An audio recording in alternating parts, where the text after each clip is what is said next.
Okay, Hore mai and welcome to the ordinary meeting of council today from Environment Southland.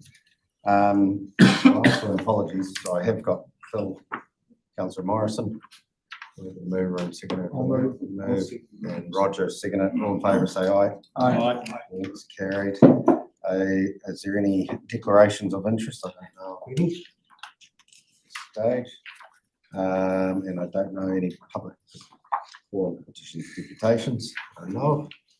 I'll bring in. We do have a late item. I'll bring this in now, and supplementary item, which we've got. Actually, we've got two or three. Two, I should say. One we will bring in at urgent business at the end in regards to the emergency management bill. Is that right? Submission. And we've also got the other one coming in. We actually have the draft submissions. Is that correct? The RMA reshuffle, so to speak. So it's order 9112 supplementary items for in regards to our standing orders. We'll bring this in. I'll move that we allow them to come in. Do I have someone who wants to second that? Lyndall, any discussion? Put it to all in favour, say aye. Aye. Against, carried. Right, we'll deal with those in due course. We'll head to the confirmation of minutes. The confirmation of the ordinary meeting of 10th of December. Does anybody want to move they are correct? Any discussion? Okay, Morris, you're happy to move it. You want to second it? Alistair. All in favour, say aye. Aye. Against? Carried. We'll move on to the adoption of item 6, adoption of committee's resolutions, Chief Executive's Review Committee. So I'm going to move that. I don't want to discuss too much, really. Okay. Oh, you want to move it? Fine. All good. And Linda will second it. All in favour, say aye. Aye. Against? Carried. Right, we'll move on to the 6.2, adoption of the committee resolutions, integrated catchment management committee, 28th of January 2026. Do you want to say with regards to that, John? The chair, page 21. Yep.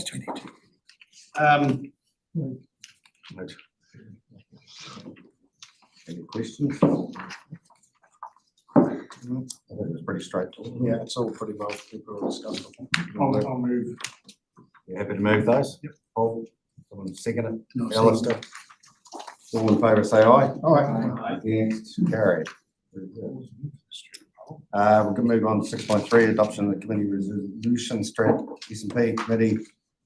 Lyndall, would you like to make any comments in regards to that? Yes, thanks, Chairman. A couple of things, but the most important is that in 9.6, the decision report on the draft dangerous dams, earthquake-prone dams and flood-prone dams policy, there was an oversight on my part as far as procedure goes, and so I would ask that in terms of adopting the resolutions from 9.6, we can adopt resolution 1 and 2. I have a notice of motion here, which I will present to the CE immediately after the meeting, that deals with the inconsistent process that I followed for recommendation 3. Specifically relates to the wording being more clear and more accurate because we are finalising amendments to a policy. So with my colleagues' forbearance, I would ask that when we adopt the minutes of this particular meeting, we do so without including recommendation 3 of 9.6. Okay, if that's all clear, you're happy to move that in regards to Yes, yes. I'm sorry, the notice of motion will come, will bring the correct wording to the extraordinary meeting of council next week. I'll second it. Okay, Ewan, you. Clarification, I think I know what you're talking about, but just to be 100% clear, it's related to the paragraph that sort of conflicted with. I can read you what's in the notice of motion if you like, councillor. In accordance with the standing order 24.3, I give notice that I intend to move the following motion at the extraordinary meeting of the Southland Regional Council on the 18th of February 2026 and request that it be added as an agenda item for that day's meeting. Pursuant to standing order 24.6, I will move that the minutes for the Strategy and Policy Committee held on 29th of January 2026 for item 9.6 decision report on the draft dangerous dams, earthquake prone dams and flood prone dams policy be revoked, and the Strategy and Policy Committee director paper be tabled at the full council meeting seeking an alteration to the recommendation, which will include the wording that we wanted to include, and for the council to then consider adopting the draft dangerous dams policy. It's clear as mud, I know. That's purely a procedural thing because we didn't record the amendments properly that we wanted to make to the policy. Thank you. We're all clear there, you got to do the Morris, got to move her and second that. Okay, all in favour, say aye. Aye. Against, carry. Right. Just Yes. so we just cut from my clarity. Yes. We voted on the notice of motion, but we still need to. No. So it was with, Was that inclusive? I think that was inclusive I of that. just need to know.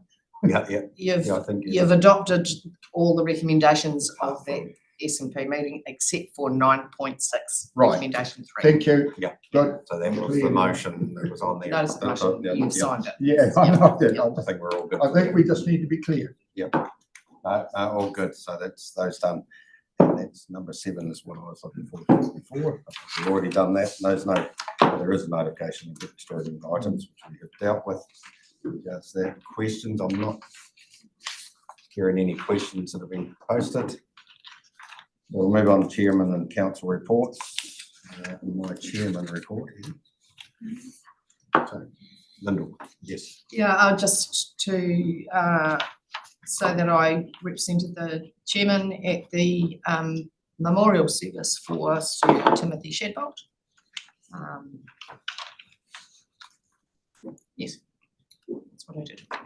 Appreciate that. Recognise what Tim has done for Southland over the years. He certainly was an icon of Southland. And, he sadly missed. Just in regards, I'll go through some of this my report. And firstly, actually, I'd like to congratulate Councillor Ludlow on her education, what you'd like to call it, recertification of the chair. Is it chair? Yes, it is chair endorsement on as a hearing commissioner, and been doing it for a number of years. It's good to see someone still performing there, and it's will be something that will be needed in the future. And all these changes and going on, but I still think it's going to be very useful to have around there. And because I think, are you the only chair around the council table now? So in regards to that, so. No, well done. We might need some more commissioners, don't you? More commissioners, and that can be done. I'll tell you, the government hasn't shut that down. So if anybody's interested in that, they'll certainly inquire to staff and they'll point you in the right direction, and we'll support that going into those in regards to that. Yeah, if there's anybody got any questions in regards, I've read my involved in the Hui and Local Government Commission and Te Rapatai Hui discussions around submitting to government through all these different bits and pieces. No questions? I'll be able to move my reports. I'll table them. Second them, Lyndall. And thank you for the extensive nature of your report. Yes, I'm really good at Well done.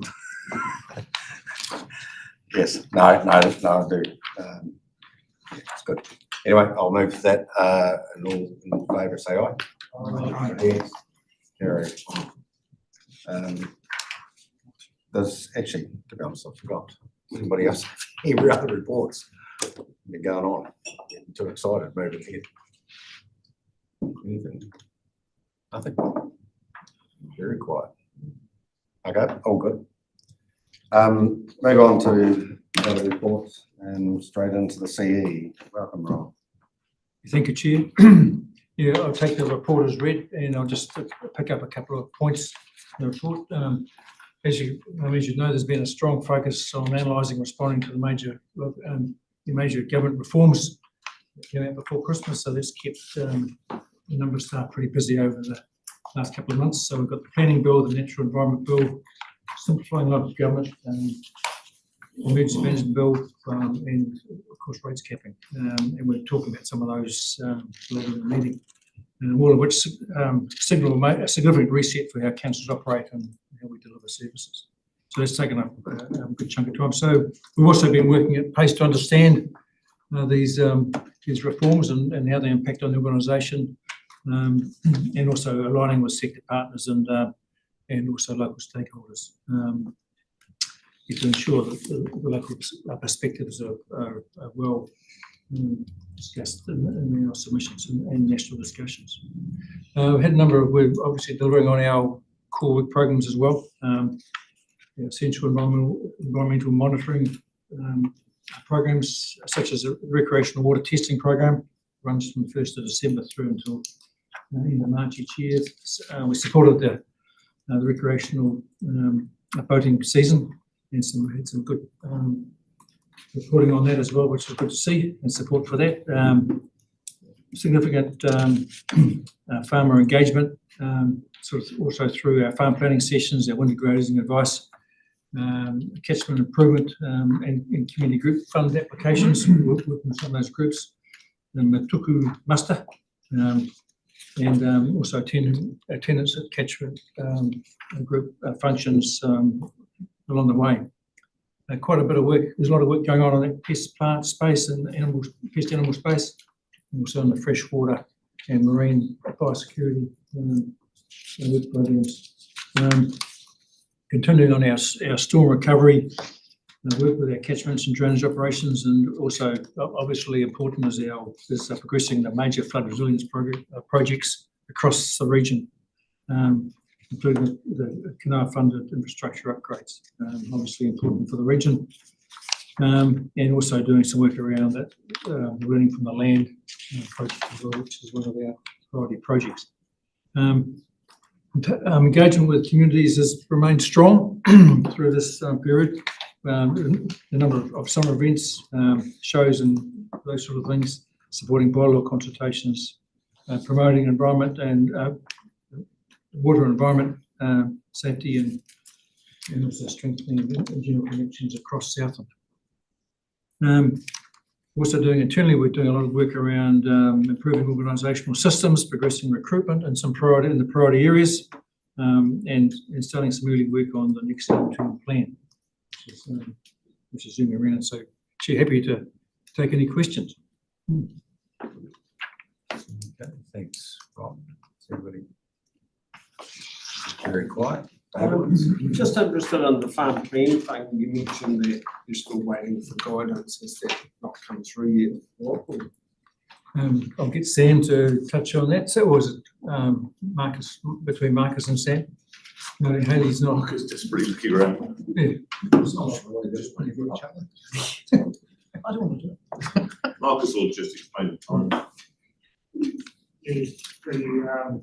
Really, Chair, we're just waiting on updates from central government on exactly what the direction is moving forward on farm plans, which is just going to be part of that national direction package. We're just waiting our time, unfortunately. Can I ask, obviously, we've got the end of May, bit of a timeline within Southland farm things, is that correct? Is it? Is there within the dates? Sorry, are we expecting to hear something before then? At this stage, it is all uncertain. We Okay. understand that there are conversations going on around our ordering council. However, we haven't had anything confirmed, and we need to have a cabinet paper before that changes. So that wouldn't be likely to happen until March if it was to happen. to get it through before May. So if they are planning on making changes to the Ordering Council, we should hear about it in the next couple of months. Chair, just supplementary then, so at field days, I guess, you're talking, how do you actually position yourself to, I'm talking to staff when I was at the Winton Show, there was talk of maybe it being 2028. What are we going to tell people coming to the show when they ask the question, when does this need to be done? Our regional plan requires farm plans to be implemented for activities to be permitted now. And so that will be our messaging. Our plan has that requirement.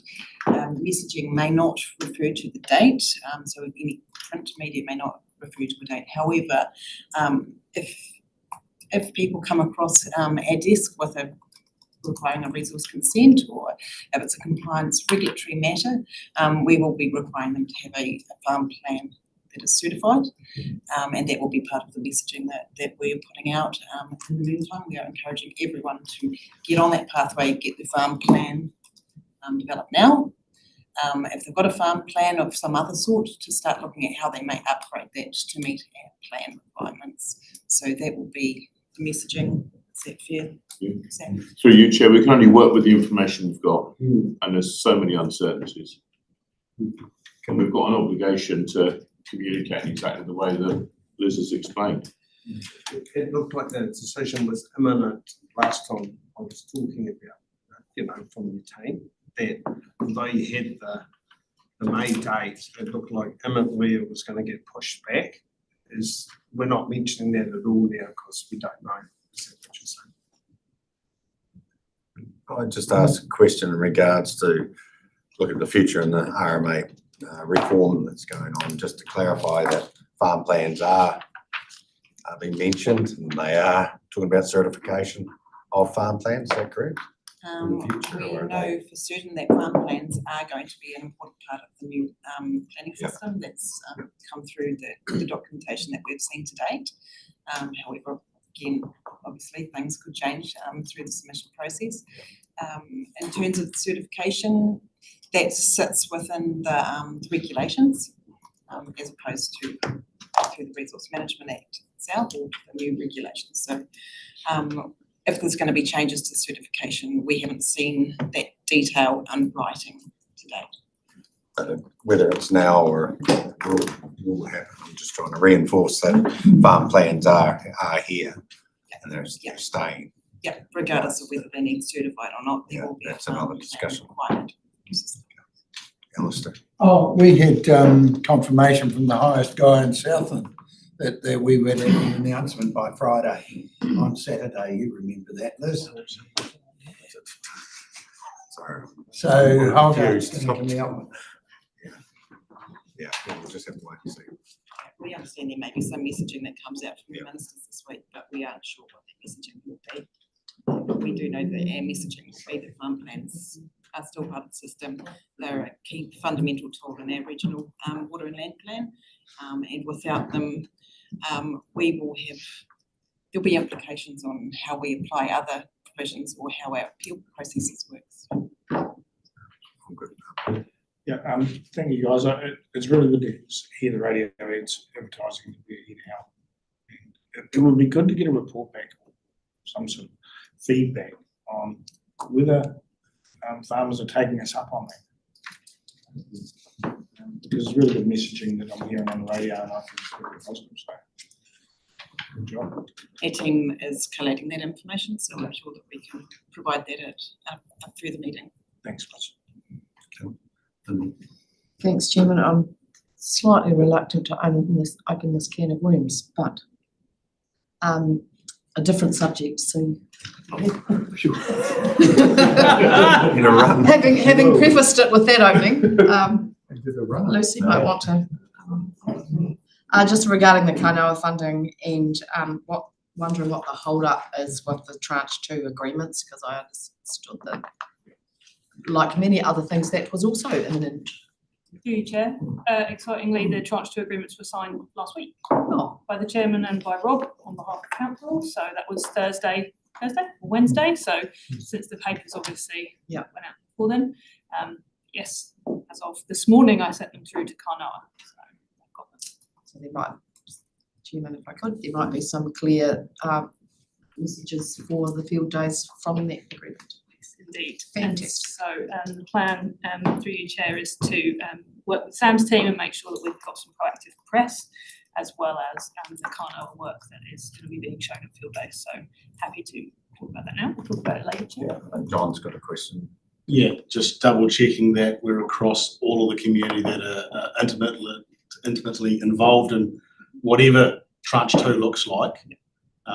Just want to make sure that they are respectfully communicated before we go wider with the community. So I just wanting some assurances that that's all in-house around the field days discussion on how we do that, please. Yeah. So through you, Chair, we talked after our meeting last week. I checked in with the programme team. Anybody who's got work happening on their property for tranche 1, so that's primarily the Oriti and Te Anau still to go.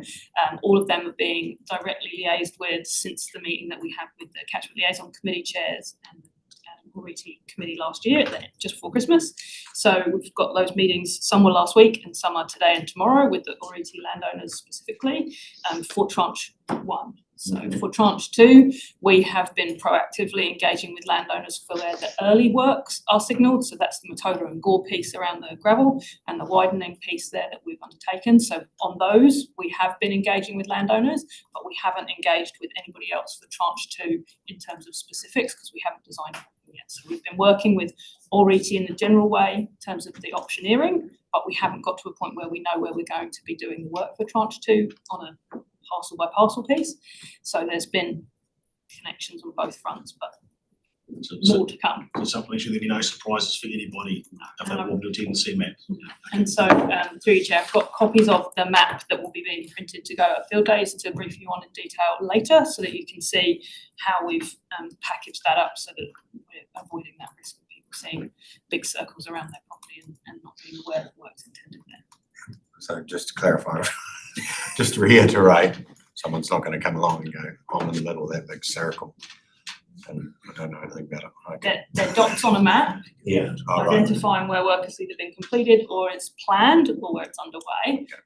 And so they're very indicative. It's not property by property. So it's showing general areas, not specifics. Okay. Thank you. Oh, yes, Mr. Chairman, about the Stead Street pump station, saying that it's almost completed, the final commissioning has been completed. Do we have a backup generator for that pump in case of a power outage?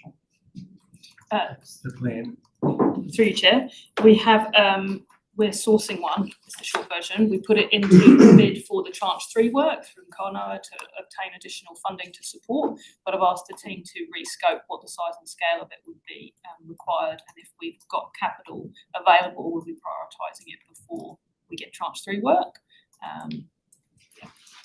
I also agreed at the first, I think it was at council pre-Christmas, that we would do a report through to risk and assurance on the outstanding elements for the Stead Street pump station, and this was one. So we'll be bringing a report back and able to talk to. Thank you. Thanks, Lucy. Any other questions for Lucy or anything else? Rob? That's that. Okay. That's amazing. Okay, so we've done that. No more questions. I'll ask for a mover and seconder for that. Sure. Yes. All in favour, say aye. Aye. Yes, carries. Right, we'll move on to 10.2, local government. NZ Zone 5 and 6 meeting attendance. Who's here is Amy? Right, I'll take the report as read. This is really just an opportunity for you to nominate and identify the councillors that you wish to go to the meeting, which is being held in Christchurch, I believe, check the date of that, April/May. So there's provision in the budget for the Chief Executive and 2 delegates from councillors to attend the meeting, and the request is for you to identify and appoint 2 councillors to go with the Chief Executive to that meeting. Morris. I just noted that Phil Morrison Yes. expressed interest in that, so that would be, Yeah. that would possibly be one. If I can add, like, obviously, we had a week discussion just to see who might be interested when we'll talk about it here now. I would be putting it in the context of what's going on with local government. It's reasonably important to have good ears and eyes over all this, and it's an opportunity to be talking with other councils and listening to the LGNZ in regards to what's going. So, so I wouldn't be, as I say, I wouldn't be put off by having a few more if they did want to be involved. So it does cost money. We've got to be always wary of that, but there's different options of accommodation in regards to that. So, Alison. If we find our own accommodation, how late can we go in making a decision? Oh, I'd need to check that. Sorry, I don't have that information in front of me, but we can find out. Do we need definite numbers today? Are we happy to move that up to a certain number? You can move whatever you would No, like. I'm just trying to work out how That's to okay. needs it to be, anybody else's thoughts, just my thought. Jim, I'm just wondering if perhaps we amend it to up to 4 others plus yourself. That would be councillor Morrison as deputy chair and 3 others, I guess. Well, can I have the names? We'll register the names and you just put your hands up in regards to. I've got a question. Okay, I'll let Eric have a question first. So I would imagine we've got a designated number of voters, so the rest would be observers, and we probably need to determine who's the voting ones are and then what status the rest would have. Am I right? Not really any. Can we- It's not There's not really much voting. It's not a voting, It's not like going to the AGM. more of a conference. It's more of a conference. Okay. Yeah, speakers and discussions around Yeah. issues that we're dealing with, which are a lot of at the moment. So, oh, sorry, back to the names again. Can I just raise your hands? Jeff, Roger, and we've got Phil, and you, Al. I could be an emergency. Okay. So we've actually got, Just to fill in. First responder. we've got six plus an emergency. I can find my own accommodation. The same here. Yeah, so, and then, like myself, I could do that too. Just, Similarly, I've got accommodation available in Christchurch. so I'm really comfortable on an air flight, basically, and Can I just check, councillor Rose, hand up, did you have your hand up to attend as well? So I've got 7 plus the chief executive. you're talking, oh, plus, I've got 6, Alistair, you got Alistair as. I've got Linda, Jeff, Roger, David, Alistair, Phil and yourself. Yeah, so you got Alistair makes the 7. How many meetings on that time that we need a quorum for? Yeah. Oh, that's a very good question. And we I can- know, we it's can just like, We can have a look at the bag. Good up there. have a quick look at ICU meeting. I'm only going to say that. Sorry, the from the first. Meetings on those 2 no days. council meeting, so. There's a coordinator. The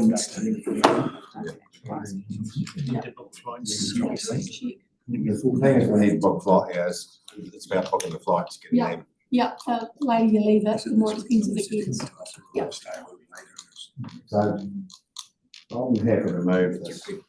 There are people here that, we'll tick down who, I could probably find accommodation. If you could find accommodation. Who else? I can Roger. find accommodation. Roger, Alistair, I might be able to share. Lyndall, will share accommodation. Could all be shared accommodation in the same place. Okay. There's 4 of us got accommodation, so we're not having to burden the ratepayer on that anyway. And would be just for a night, would it? Just get up there and fly back, I get up the night check what before. time it starts, whether you get up there the night before, and then it's over 2 days, so it's at least 2 days. Oh, right. And we'll have to check what time the flight's back, to make sure that that's doable.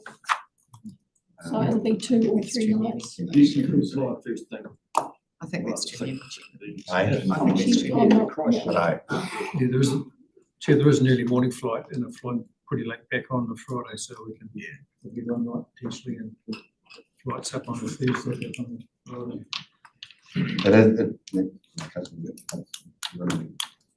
Friday. It is a lot, but I'm actually quite, there's a lot going on too. I'm happy to put that to the, has anybody else got is it like, people feel uncomfortable, that's too many? No, I think I would the just- accommodation, I think, is a good compromise, allowing people to go. I'd say we might fly in at night, get back down on Friday night, or get the late flight, and saves another night accommodation, everybody's home. Makes sense if we can. One night away, is that right? Don't worry about flights for me. Just Okay. to that point, Chairman, they usually arrange the timetable for that to accommodate that very thing. Yeah. So it wouldn't be a late finish on the Friday, wouldn't it? Okay, well, In fact, it finishes at midday on Friday, so. I'm happy to move those people with those accommodation scenarios and the flights to get as efficient as we can. Okay. So it's okay, well, I'll move those 3 recommendations with those. That's okay if there's any other discussion. Anybody else want to second her? And I'll second it. So just, do you want your I clear? was just saying the second recommendation there says appoint 2 councillors. Yeah, so we have So to we'll change cross that that out. to the councillors we've just To the appointed. councillors named, so 7 councillors plus the chief executive as its delegates. Yeah. Yeah. And I've got Yeah, those. I'll move that. John, you second that? So no more discussion. And something like point 3 there, Yeah. make that cost of travel Yes. accommodation meals. I think you were saying that they can have their own accommodation, so we might change that a little bit. Yeah. Trying to put it all in As there for required. number 2. As required. As Yeah. required, Yeah, is required, okay. as indicated, so we are doing as much as we can. Take your rucksack. Yeah. Sandwiches. Sandwiches, yes. Things like that. Anyway, I think Food's we get a usually really gist good. of what we're trying to achieve here. So I'll put that, all in favour, say aye. Aye. Against? Carried. Very good. Right, move on to 10.3, council meeting schedule. We have that. So this is a pro forma item, take that as read. We've got 2 leave of absences here. Are there any others? Oh, lots. Ian, Yeah, so, 4th and 5th of March. okay, Thank you. anything else want to add? Roger? 16th, 20th of February. Okay. We've already got John? February in there, eh? Is Yeah. that correct? Yes, February's already February. sort of taken. Yeah. Sorry. February's all there, yes. So you're away 9th, 13th, 26th, 27th. Those were written there. It's today. 16th, Tuesday, probably.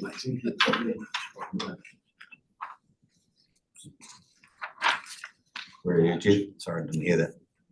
16th to 20th of March. Yeah.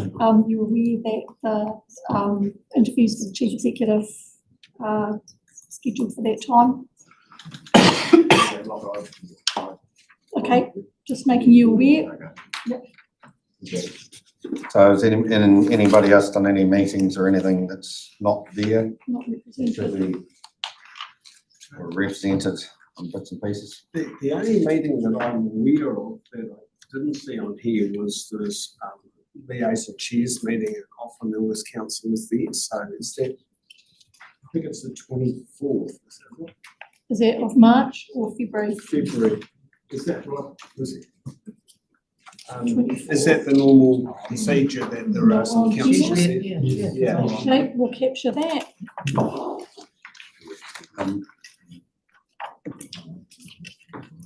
Thank you. Right. Any others? Just to clarify, I will be online whenever needed when I'm away and I'll we'll zoom in. Just to clarify that if anyone's looking, thinking I'm away on holiday for. We'll ring at 7 in the morning, it'll be right. We're just gonna tell them. Well, it's not too hot. on the Make sure you're floor, not cold. But, no, it's all good. Right. Happy there's someone to move those. Yep. Yeah, I'll second 1, 2, 3, 4. Lyndall and David. Second. Discussion, all in favour, say aye. Aye. Against, carry. Last one, common seal. Actually, I did have one question. Actually, Every time. just, I've got a question just in regards to this. Just the water easement, is that new water easement going across it? I don't know if anybody here can answer Sorry, that question. Don't stress me, I was There's just wondering. I'll find out and come back to you. How about that? Yeah, I was just thinking like if someone's putting pipes through. It was interesting to know what they're doing. Anyway. You got a seconder? Has anybody seconded that? John? No discussion, all in favour, say aye. Against, carried. Thank you. Right. 10.5, correction to appointment of the Southern Regional Transport Committee. Liz is going to take us Liz through. will take us through. Very good. Yeah, well, this is a merely a administrative matter.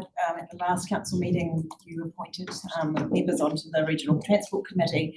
However, there was an error in some paperwork, and so the core representative, we were given the wrong name, and this report is really just to tidy that up and ensure that the core representative is who they had voted on, is their representative. So, yeah. Joe Stringer as opposed to Paul. So I did inquire if there was a coup going on.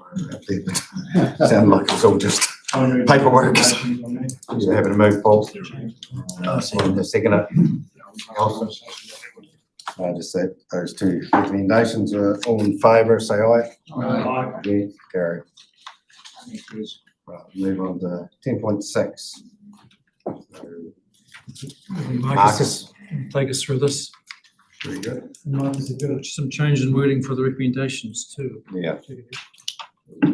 What do you guide us through this?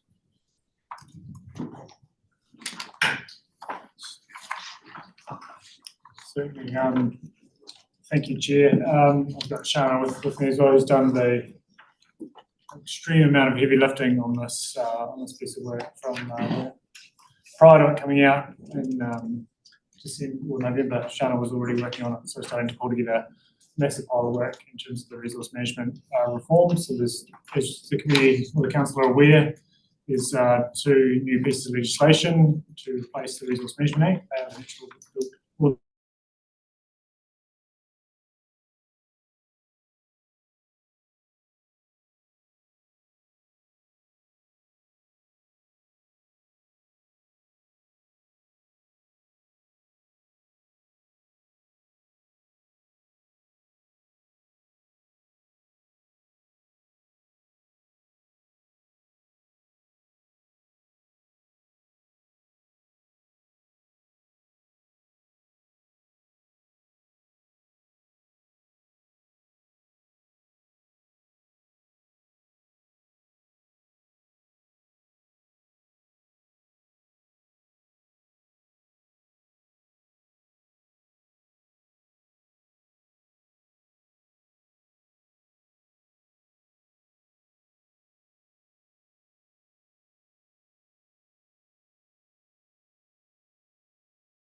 Paul.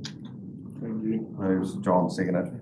All in favour, say aye. Against, carried, so we'll tick that, so we've got it in our hands anyway. Then what would you like us to, when do you want, we've obviously it's supplementary, do we need to read through this or do you want to read through the key points first?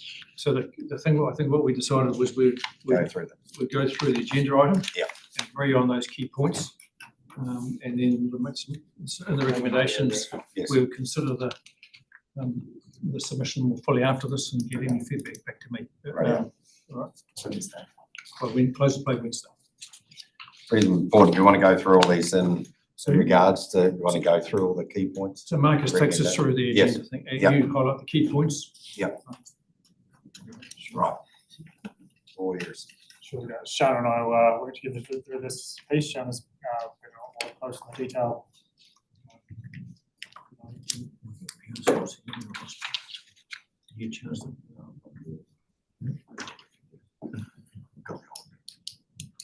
Right, sorry. So yeah, through you, Chair, the item presents some background information as well as the key points from the Te Kaika submission and how we are going to use those points and build on to add Southland specific submission points.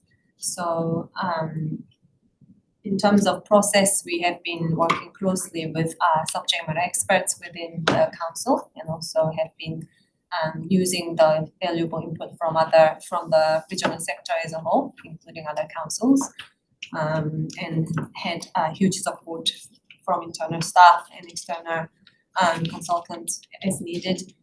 And in the workshop that was held on the 28th of January, we received valuable input from councillors and Temi representatives, and that has been used to develop the draft submission, which has become available for circulation today.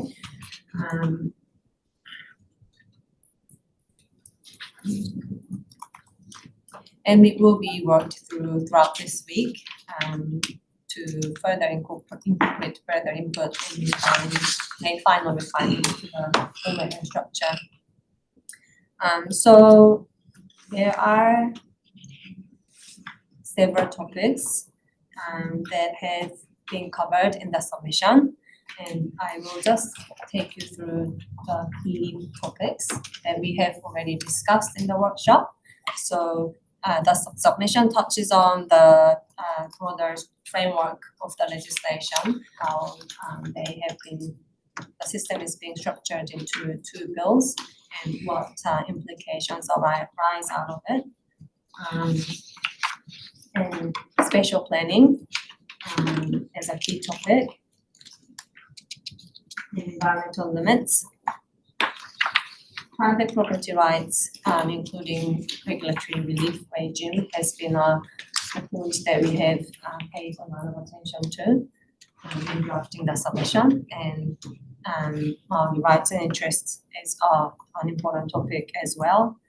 And centralization is, given the high level of interest that was evident in the last discussion, the submission has a separate topic on centralization, providing specific recommendations. Consenting framework, the submission has been prepared to provide useful technical input for the ministry that they can take forward to refine the drafting of the legislation. And lastly, transition and implementation. I wonder if you would like me to cover the key points during this item, or Yes. monitor as part Would it be useful if we looked at each of the headings, legislative framework, and maybe highlight the key points and get any feedback on those, and then work through the agenda item along those lines? Does that sound sensible? Yes, and nods, Chief. Yes. Yeah. So why don't we start with legislative framework? Yeah. That's your key, so the key, those recommendations, I guess. It's top of page 65 is the recommendations on the legislative framework. There's two recommendations there, cautioning against dividing environmental effects in ways that do not reflect real-world interactions between land, water, biodiversity, air, and people. And the second one is emphasising the need for broad and integrated definitions that avoid regulatory gaps where important effects fall outside the scope of both bills. So trying to make sure that those connections are available. Bottom of the same page, with respect to spatial planning, strengthening public engagement processes, reflecting on long-term and strategic nature of regional spatial plans, embedding meaningful iwi and mana whenua involvement at all stages of planning and decision-making, reducing the extent of ministerial overreach and intervention to maintain that integrity of local democracy and regional decision-making. Let's get some discussion on each of those. Yeah. If there's any questions in regards to those two. Yeah, thanks, Chair. Spatial planning. Like what you've added, their fourth comment about supports limiting mandatory plan content to core issues. Is there anywhere that provides definitions? We provide a definition of what the core issues might be. That's my first question. And second, just mostly for my own understanding, the current situation with district plans means that I think, a lengthy and expensive exercise can be undergone to change a zone, right? So what capacity would the new spatial planning zones have for people to appeal to want to change those if they suddenly decide they want to put a factory where the spatial plan says you can't? Yeah, through you, Chair. Answering the first question is effectively there's national direction coming on the spatial planning process, which will define what those core issues are to manage the spatial planning system. So at the moment we aren't 100% sure exactly what they are yet, but summarise that they'll be around economic development, growth, housing, infrastructure, managing natural hazards and some of those aspects. So effectively that's what we're planning moving forward. Would there be any advantage in us adding our 2 cents worth on what we, if there was anything particularly Southland that we needed to include in there? Yes, certainly through Mr. Chair. I guess the emergency management bill, we were looking to make sure that flood defence and flood mechanisms such as flood banks are captured under that critical infrastructure, just so that there's a recognition and provision of it, basically making it easier to build and construct. So that would be an example, but we could provide a list of key components that we think would be important, such as wild and susceptibility, or some of those aspects that are probably a Southland issue, but we'll make sure they're captured to prevent activities going in places that are not suitable for those activities. Thank you. John? Yeah, thank you, Chair. Just adding to that about the key infrastructure, I think it's really important that it's done not just highlight ability to improve in the future, but to keep however the structure at the other backside of the local government reform, that it does keep it a focus, whoever is in the governance role, to remember the importance of those that infrastructure and its purpose. I think that's part of why we need it in there. Yes, certainly, and through you, Mr. Chair, what we think the flood or the flood banks are the infrastructure, but effectively it's the whole floodplain as well, that between the bank of the river, floodplain, and the height of the flood banks, that's all part of the infrastructure associated with managing those effects. So it's not just a really trail of flood bank down the catchments. There's a whole lot of infrastructure that is part of the design of that system that is important to consider as part of the infrastructure and how that functions. It's not just where the bank goes. Thank you. Morris?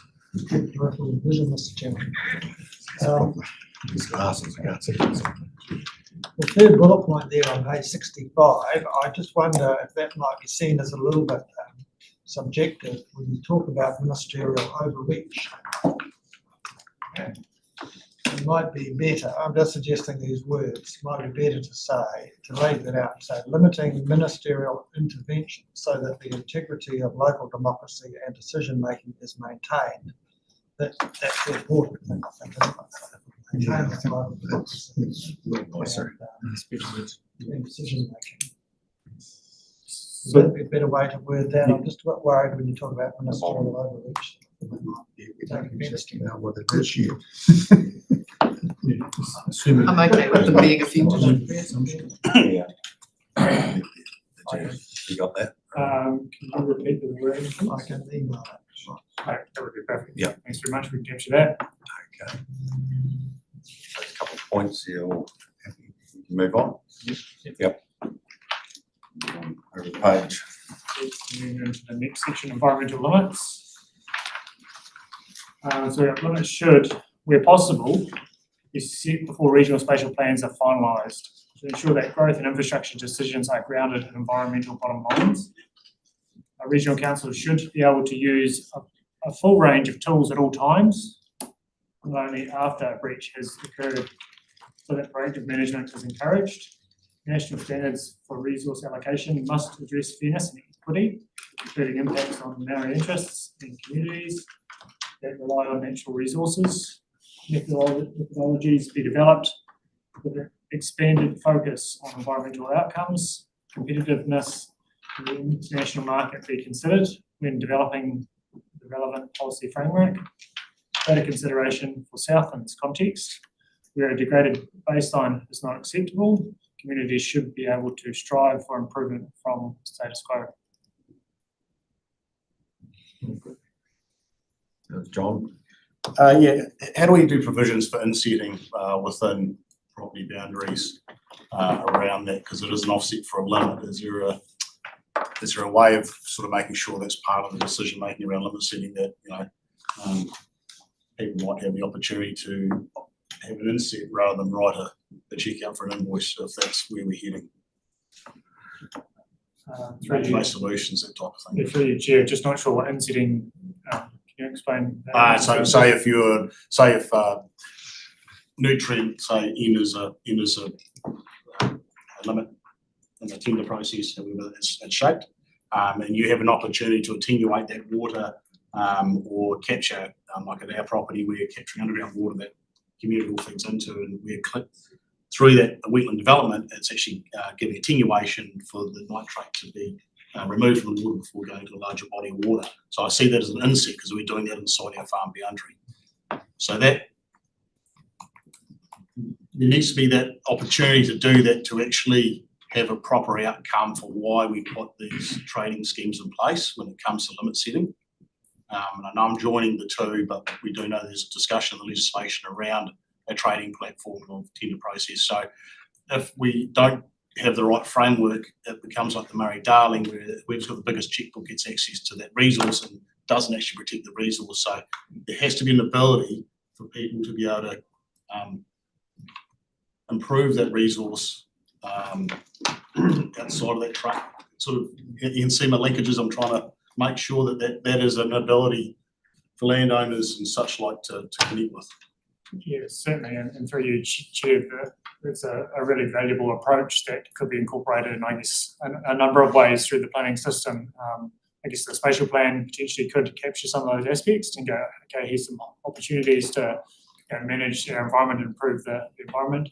We capture that potentially through consenting process, but also potentially in the farm plan process to go, actually, here's how the farm unit operates. Here's some of the interventions in the system that help manage outputs and inputs and measuring all those different aspects so that you can go, actually, here's the value. So if there's funds available in the catchment to improve water quality, you can target some of those key areas that are going to have the most beneficial infrastructure to the system, whether it's wetlands or other mechanisms to improve the water quality. So,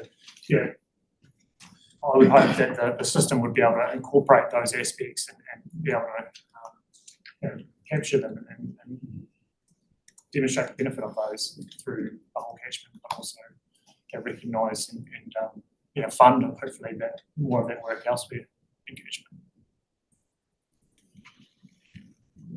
David. then Morris. Yeah, look, Marcus, this bit about international competitiveness, I just, we all know that good environment is a good thing, but I just wonder if we're outside of their lane there, in that we deal with the environment and we deal with outcomes and things. When we start talking about international competitiveness, what are we talking about? How are you going to judge that and the whole stuff? So I just think you're buying into something that's not really a good function.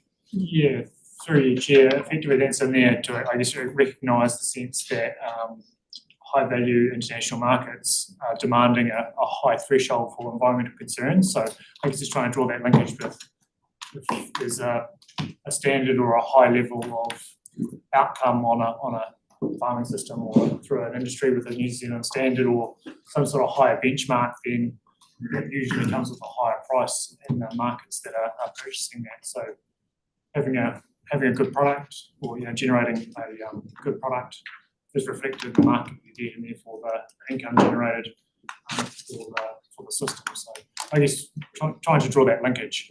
Has it always been the case? And sometimes it's just price. So it might be they have lower environmental things, they sell it cheaper. So,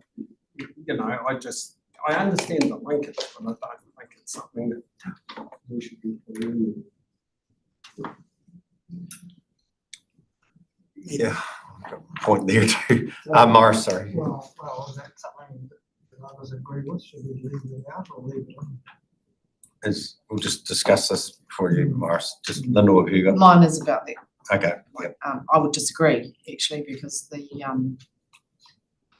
government is very focused on economic growth and development, and if our international markets are setting some standards and see that we are not meeting those environmental standards through the legislation, then our international markets are in danger. So I would disagree with you, and I think it should be maybe worded slightly differently to be more specific, but I think it's important we include it.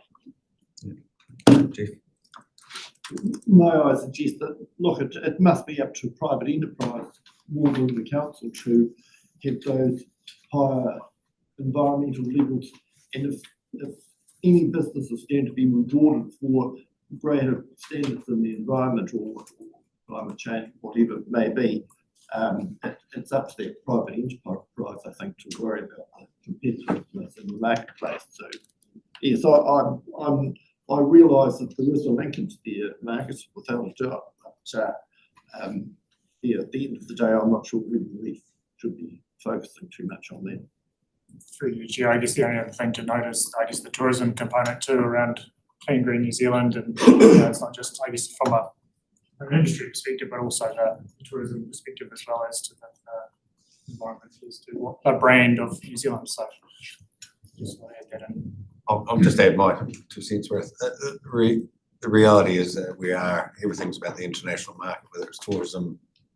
We export 95% of our product overseas. So I understand what Jeff's saying there, but I still think it's probably, there is a balance of making policy force people into that too. But I think that the industries and all the tourism are probably there anyway, realise it's doing it. Whether they need to be forced by policy, some of them probably do. But I'm pretty relaxed at what you've got there in regards to that. So I'm happy to listen to everybody else, but there's probably I don't know if anybody else has an opinion on it. Have you got an opinion on this? So, yep. Okay, Morris. And then Roger. Yes, you've got your other thing, but we'll just get this cleared up first. The regional spatial plan. It's going to be similar to a regional policy statement and water plan as well, sort of a combination of the two. Certain aspects of the plan, the introduction, the rationale, and that sort of thing can and do mention this sort of thing without it being a specific rule that you have to do a specific thing in relation to that. It could be something that in the plan that can recognise that this is important, but not have it as a specific thing that councils have to do. I see that kind of recommendation there is okay, provided it is left at a high level and not at a specific rule that somebody has to do, that the regional council has to do or something. So that when people are making decisions about it. I'll take Roger and then we'll. Yeah, I've got a perspective that's reasonably similar to Jeremy and Morris's, perhaps with a shifting emphasis away from competitiveness and with more focus on, I guess, reputation, protecting our reputation in foreign markets as well as in our, tourism, which is essentially an import industry, and maintaining market access. Okay, sorry, I'll go to you and then Jeff, sorry. Yeah, so I suppose supporting Lyndall,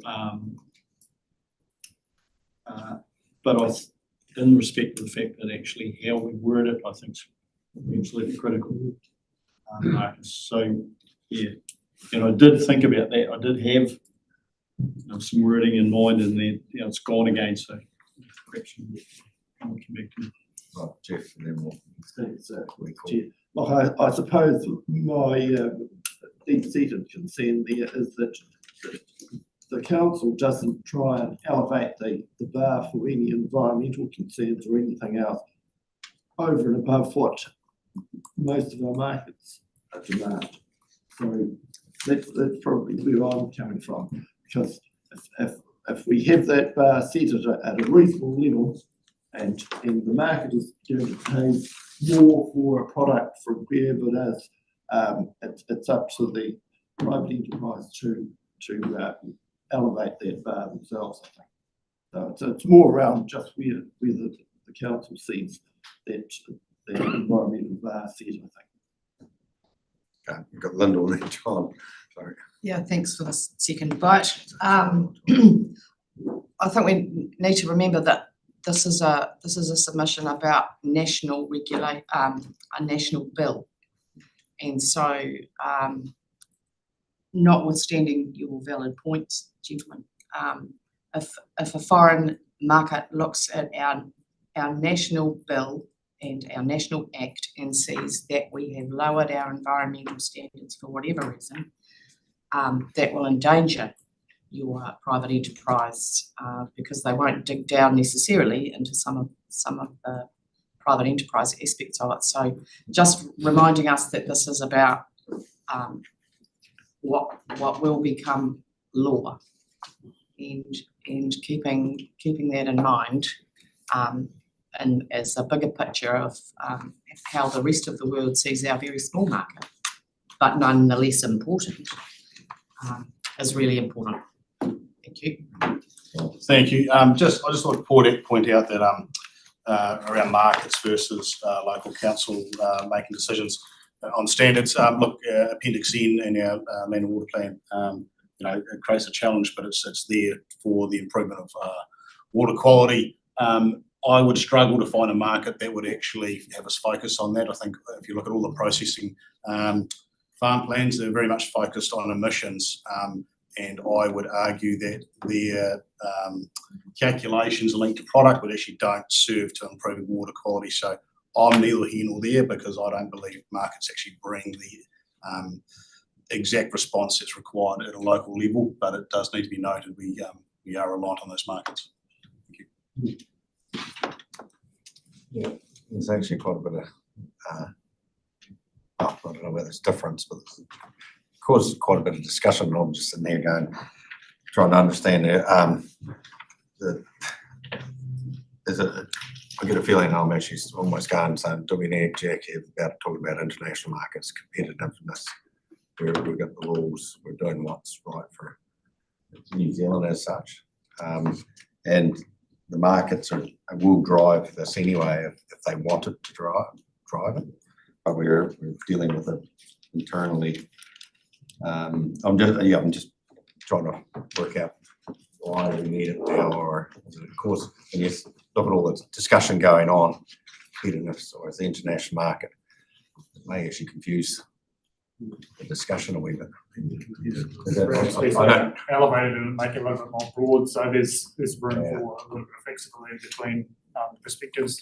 I guess still the emphasis is captured. We sort of heard a bit about even sort of across both sides. So I reckon if we elevate it up and make it a little bit more broad, we can, I guess, mass close it into something that encapsulates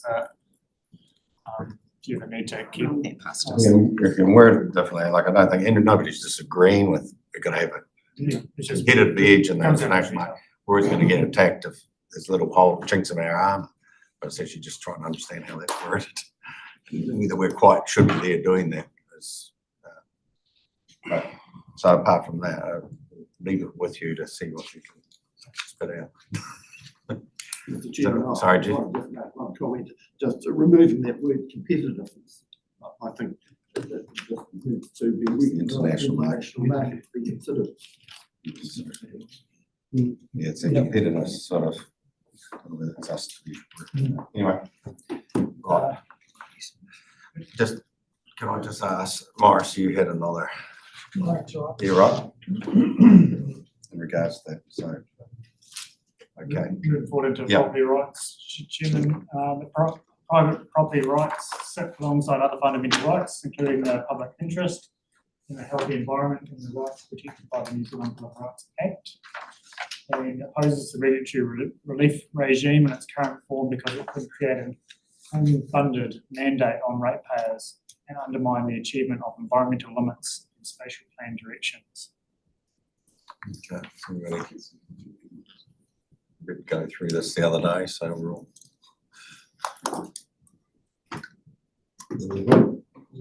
Good, otherwise? It's a can of worms.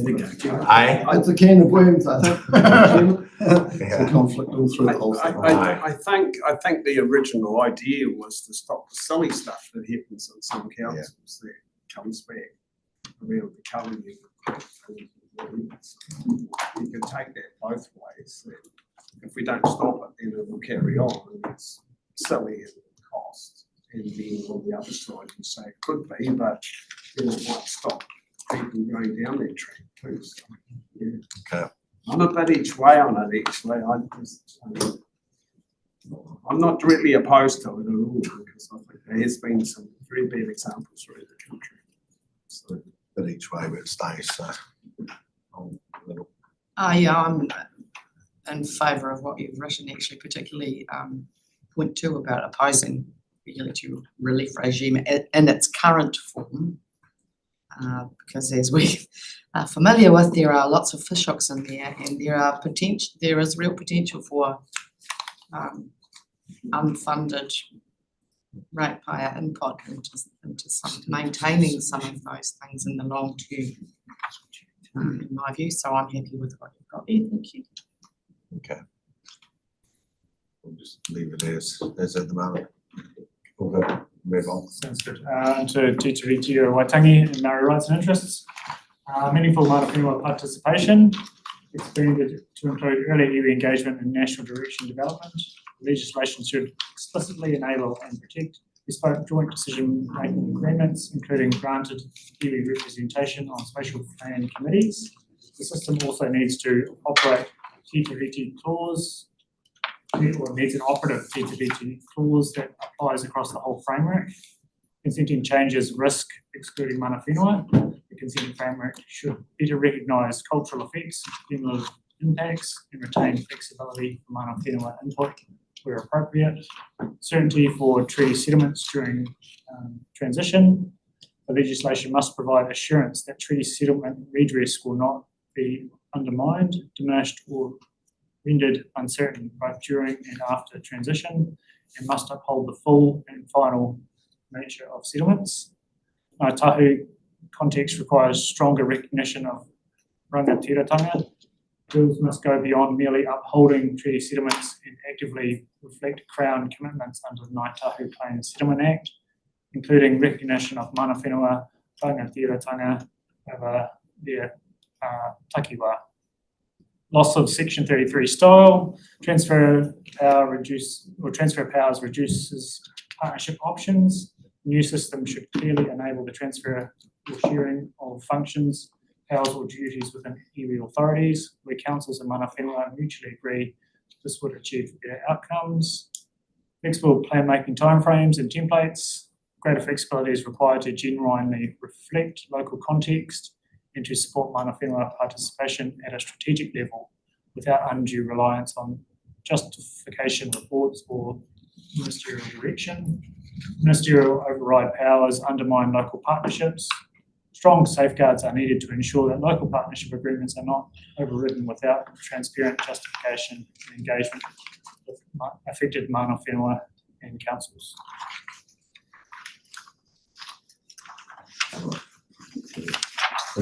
Thanks. Just a question as to whether the PO that have put together the Taio's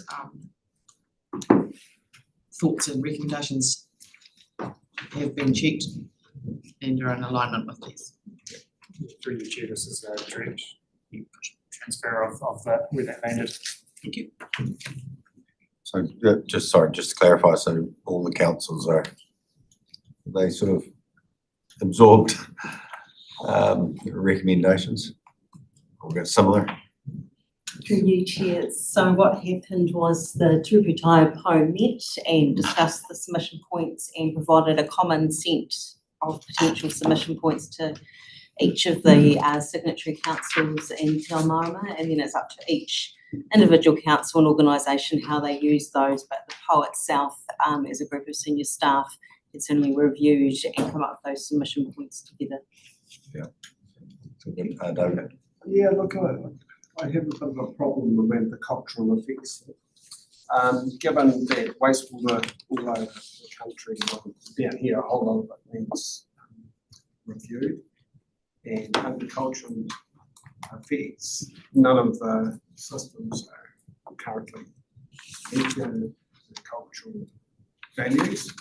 And I think it should be a ratepayers across the board, their view that counts. So with the costings put in front of them, rather than working together to them, at a huge cost. So that's one of the points, I think, with the cultural thing. And then you also talk about sharing of functions, powers or duties. And you do talk about it as where we agree, but I just want to make sure that it's not putting forward any sort of co-governance as what happens in the Waikato and national debate on that at one stage. So just put that out there. Okay.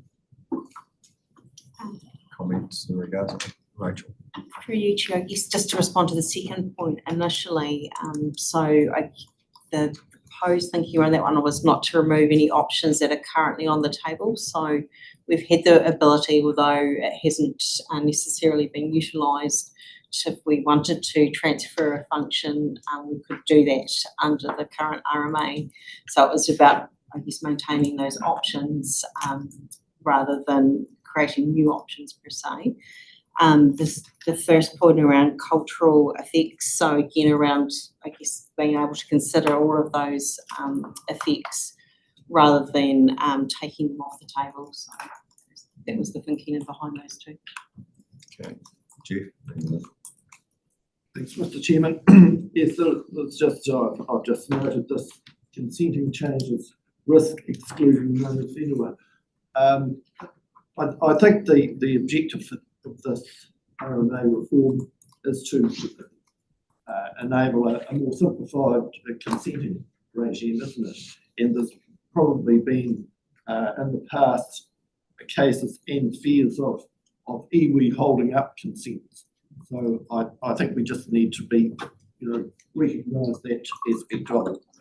So I don't want to appear to be leaning one way or the other, but we do need a consenting process that everyone has a chance if they need to comment on it, but we don't want any individual parties holding things up. So I'm just trying to make that note here, Mr. Chairman. Okay, I'll just make a quick comment. Obviously, at the Te Rauwhiti meeting, we did discuss about consent procedures with iwi, and Zach's point that have been people had commented on the time taken to work through with their iwi partners, and a lot of it in the past probably has just been capacity building up to it. They looked at it and they're obviously building into that to make it more efficient, and suggestions are it's getting a lot better. So hopefully in the future it will be not, because they're not holding them up on purpose. I think it's just the workload and things is the main problem, but they need to build capacity to be able to deal with it, be involved in working this system too. So hopefully we get a bit more clarity around that in the future. Just wanted to add a comment in case helpful, draw your attention to a paragraph within the consenting topic in the draft submission circulated. There is a useful paragraph that addresses that point, what benefits is Mana Whenua involvement, what benefits are we driving from involvement in the consenting process there. We received some detailed input from the consenting team, so that might be an interesting paragraph for you to refer to. Through your chair, are there some words we can add into this piece there that reflect what's in the submission? Just, is there a couple of phrases or something we can add in? It's a wee bit confusing in terms of we've got some more detail in the draft. And the big one, yeah. We're looking at this one, so is there any phrase we can add in here that would fix what's in the?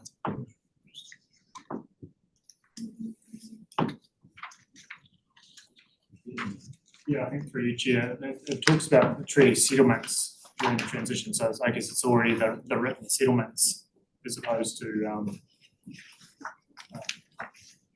I guess other aspects of EV values that aren't yet mapped. So I think from the perspective is it's the Ngāi Tahu Claim Settlement Act 1997 is the key piece there that's already in, it's already through the process. It was a settlement with the Crown at that point, not necessarily the regional council. So I think there's enough comfort there that it's not necessarily a settlement with the environment itself, and as such it's more a settlement between Kiwi and the Crown.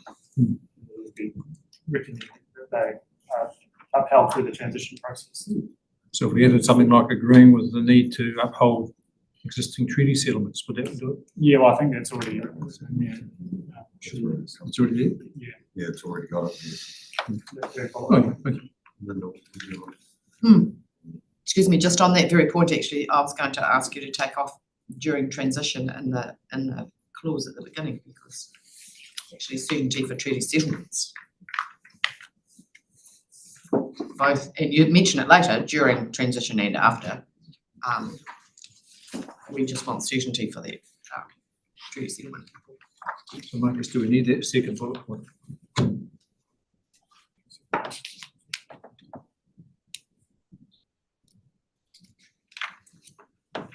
Is this something you can leave with us then to work our way through? I think we've got the intent.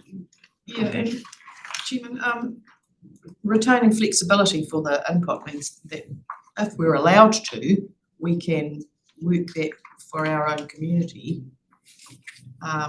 rather than have it laid down by somebody who doesn't live here and isn't Mana Whenua.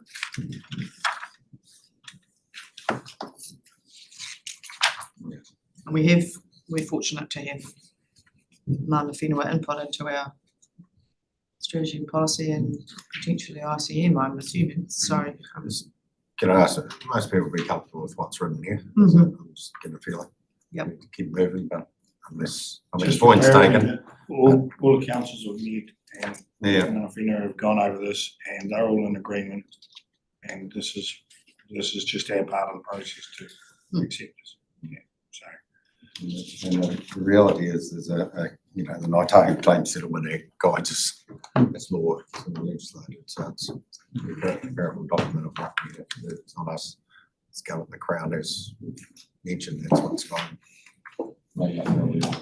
So I'm pretty happy we all move on, keep things moving. Yes. All good.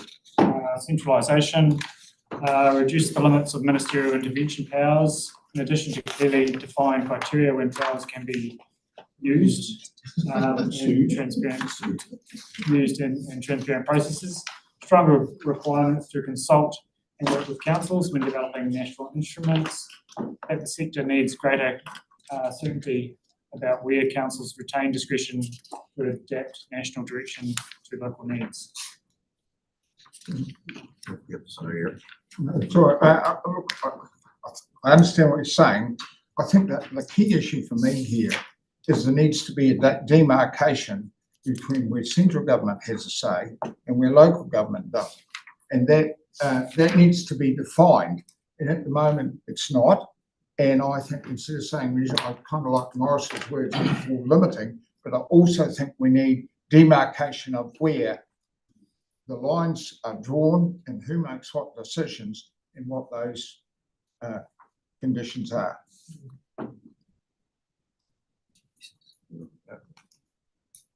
If that makes sense. How do you read that?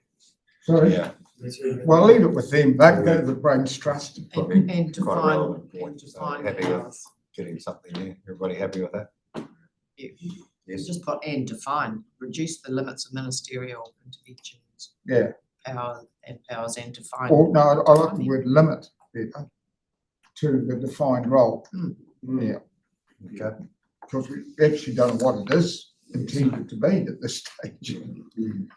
Into the consenting framework. The use of independent commissioners for all notified applications may reduce flexibility and increase costs, especially where issues have already been resolved between the council and the applicant. Tighter rules on consent conditions may limit the ability to craft practical solutions, lead to more applications being declined rather than improved through conditions. Limiting submissions to qualifying regional residents could restrict the involvement of affected interest groups that operate nationally but have a genuine stake in local outcomes, along with investors in mana whenua that reside outside Southland.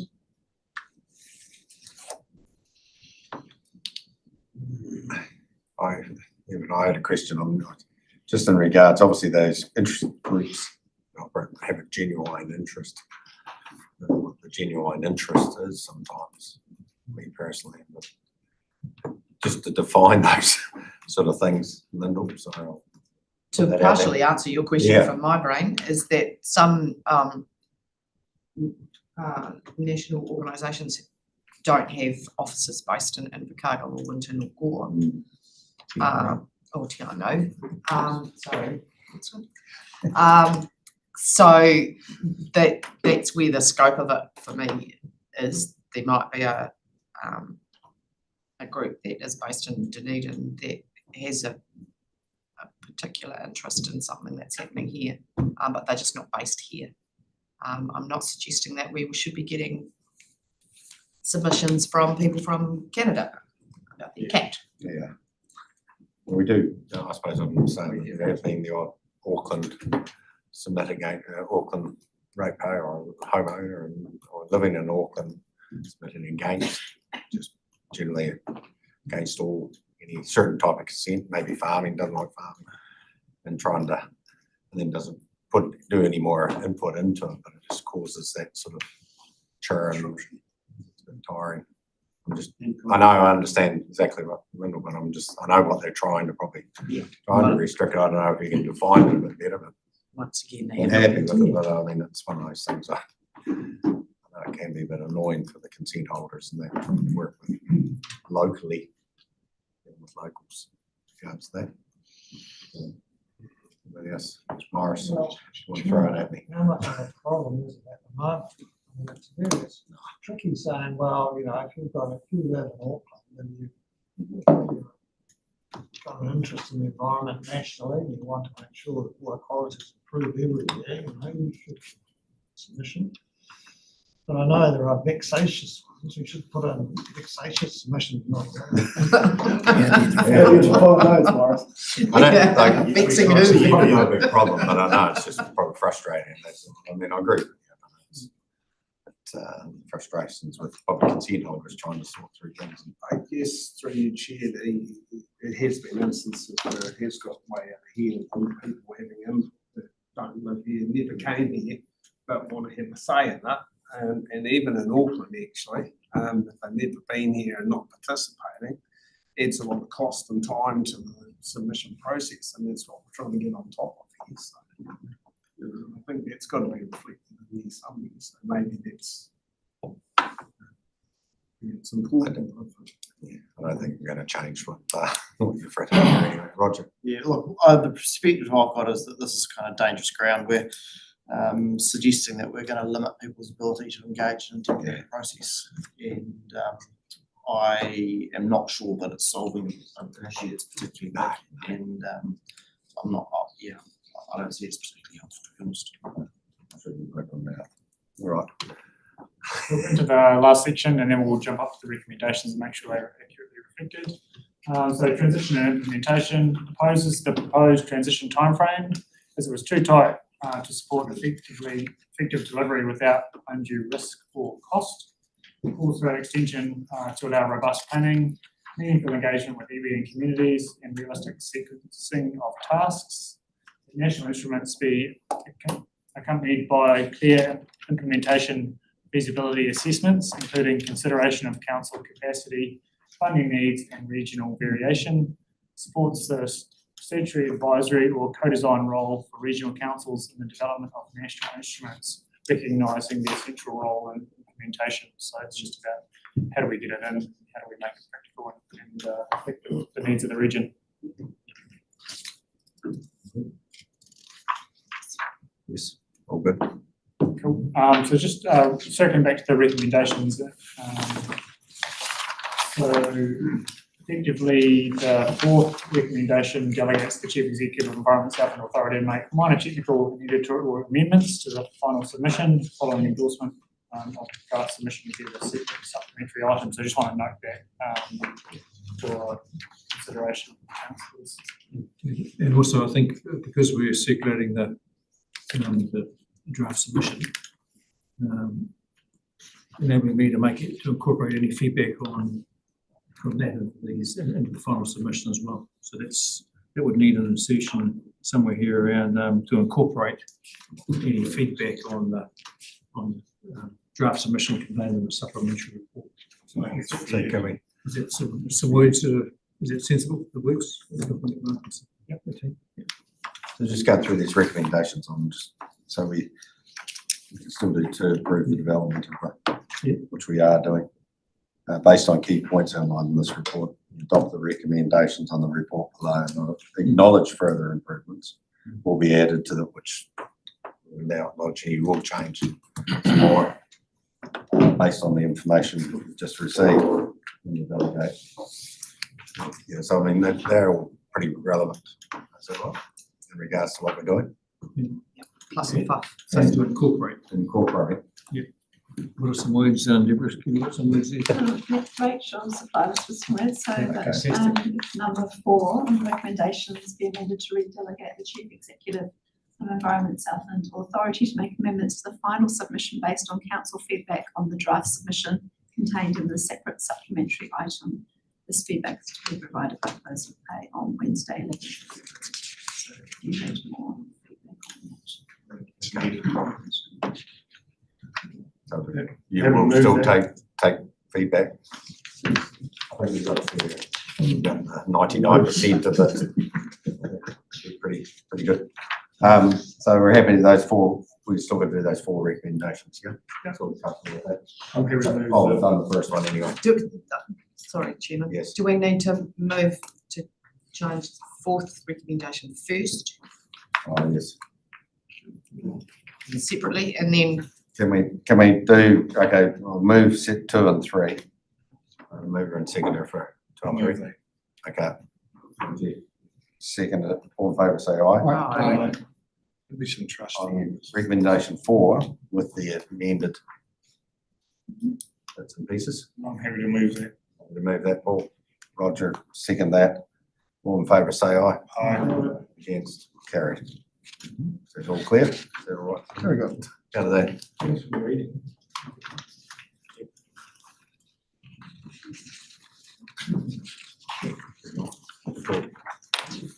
That sort of goes around.